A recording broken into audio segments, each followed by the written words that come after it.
Guilty pleasures. All right, people, this week we've got disco for our Guilty Pleasures theme. And let's start by throwing it to Casey, who's got a little video for us. Let's check it out. Hey, everyone. So for the hot garbage theme of disco this week, I've chosen a classic tune by the Bee Gees called More Than a Woman. Let's check it out.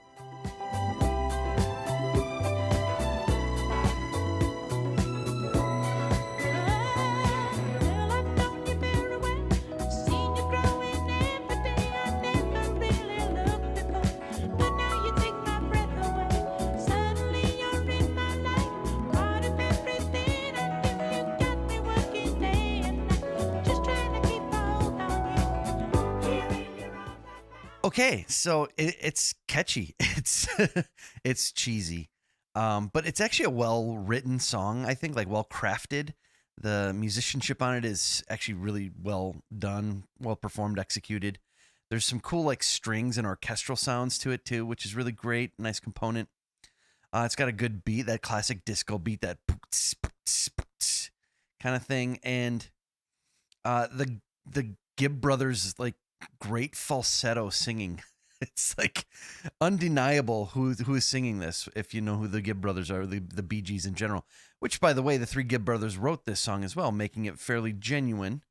They didn't have like 17 writers on it like most pop music does today.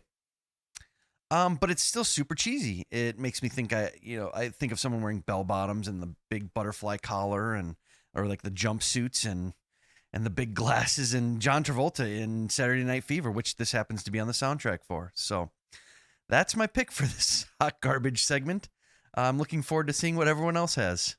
So, all right, Casey, I guess we're doing hot garbage today. Nice hot garbage pick. Yeah, for real. Come on, Casey. Nice hot garbage. Clowning on his ass. I didn't know all four of us picked a song for hot garbage. I mean, I'm just saying. It's like... Come on, inside. Yeah. Come on. We got love for you, Casey. Come on, we got love. All love. Keeping it grooving with the disco, though, I've got the song Blame It on the Boogie by the Jacksons from the year 1979. Let's listen to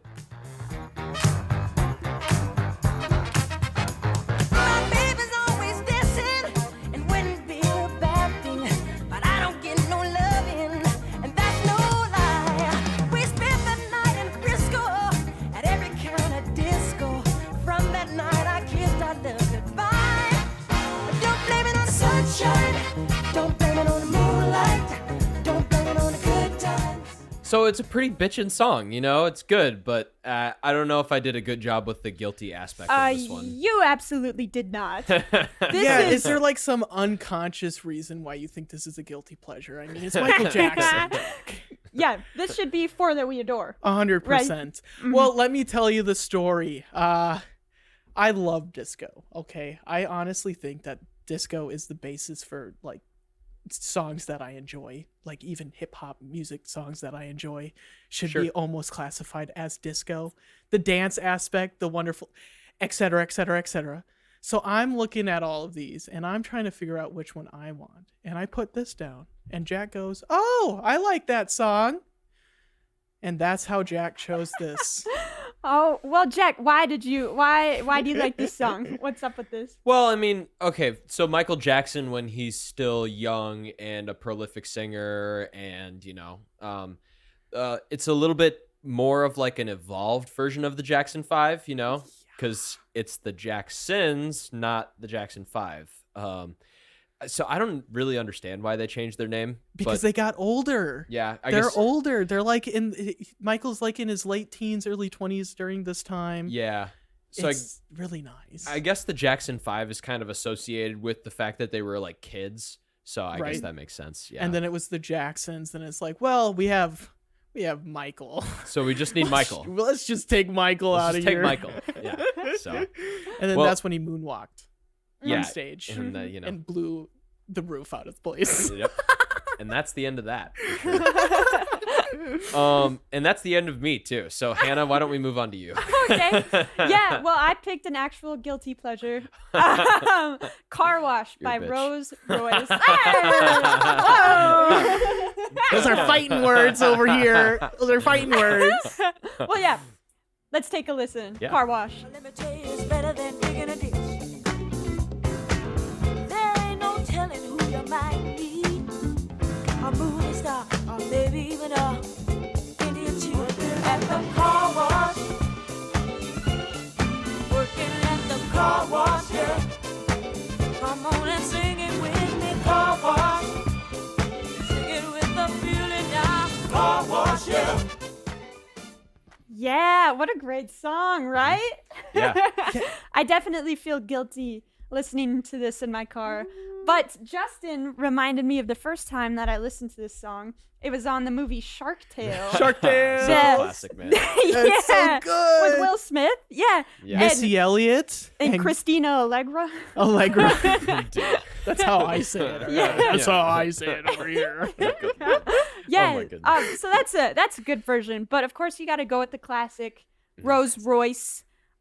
Honestly, it's the gut feeling of why I like this song. You know, you want to just strap on roller skates or something Yeah, and just go to the a diner, disco. you know, get a dude, little burger. Yeah, dude, totally. I mean, this is just classic disco Oh, yeah. repertoire. Mm-hmm. Like, I was gonna play with this one cover band over the past summer, and they had a disco medley. You bet your bottom dollar that this song was in that disco medley, dude. Totally was. Yeah, man. You know, it's I don't know. I don't really like it, so it's a good guilty pleasure. But it's such a fun song. It is fun. It is I don't fun. know if it's guilty. Well, I mean, I don't. Well, to me, I mean, I don't know if any disco is guilty. Oh, I mean, true. Well, come on. okay. And then some people might say all disco is guilty. So, I don't know about that one, Jack. Fair enough. Yeah, you got me all confused from Jack's junk. Can I say it's bad? Can I say it's good? No. No. I don't have opinions anymore. Well, why don't we go with your pick now, Justin? Yeah, I had so many different ones that I wanted to pick. Sure. I don't. Should I go with, how do I say it? Chic? Chic? Chic. Shike? You tried. CHIC. Like La Freak. And they have a lot of different other songs that are like really good. Mhm. But that one's the most popularized because they're literally telling people how to disco, like how to do it. Yeah, it's like the electric slide. Yeah, it's like, well, this is how you dance. This is how you disco, blah, blah, blah. Yeah. And so I wanted to pick one that was from the early 70s as well. Mm. So I ended up picking Love Train by the OJs. Let's take a listen.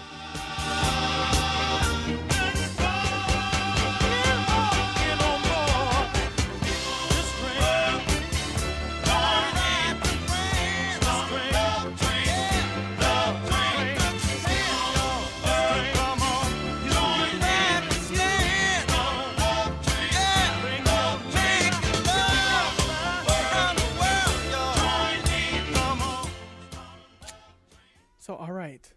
I've listened to this song like, I'm not even going to lie, 20 times. I'm jumping it up to 20 this week. It was I 12 listen- a minute ago. It was Yeah. literally 12 a It minute was ago. literally 12. But then I realized that I listened to it literally like 12 times in a row on repeat. Ugh. And then Bring Me the Boogie on repeat again and again. Yeah. So I can't get over how much I love disco. I just can't get over it. This guy. I never would Can't have. get over it. I never knew. I never would have pegged you as a disco guy. I know. It's crazy. If I was born in the 60s, I would have been a disco fiend in Yep. the 70s. Roller skating, just eating burgers Like a true American. like a true American. You know what though? I could see how disco would be a preference of yours because of like how disco evolved into rap, the Sugar Hill Gang, Right. and then evolved into, you know, old school rap and then now new school rap. Right. That's a very general way of saying it, but yeah, it Yeah. totally makes sense because the connection is there between like what am I trying to say here? Like calling out words. What is the word for that? It's like bruh, what's that? Ad-libs. Ad-libs. That's what it is. Nice. Because Nice. in disco they do that too. I was like, I'm what are pretty you sure. talking I about? had no idea what I was talking about Right, there for poppin'? a second. Poppin'? Yeah. Ad-libs? I need to pop an ad lib apparently or something. I don't know. But I think disco was actually the first to use that because they could, like call out a dance move while you're on the roller rink and whatnot. And yeah, the rhythm and the bass, of course, are also a very big aspect of disco. Nice. But the meaning of the songs, it's all about love. It's all about connection, all And about partying. unity. Yeah. And while partying. So that's why it's blame it on the boogie. Don't blame it on the moonlight. Blame it on the boogie. Yeah. And then with this one, that has a very interesting, very meaningful message. And then Love Train, it's people all over the world. Everybody join hands, start a love train, Who's singing? Yep, I gave it to myself right there. But it's just such a good meaning. It comes out during the time where just this love and peace was just being embraced by everyone. Yeah. And that's a great thing too. It's just, it depends on what train means to people, Oh, I guess, yeah. Yeah, I guess, yeah.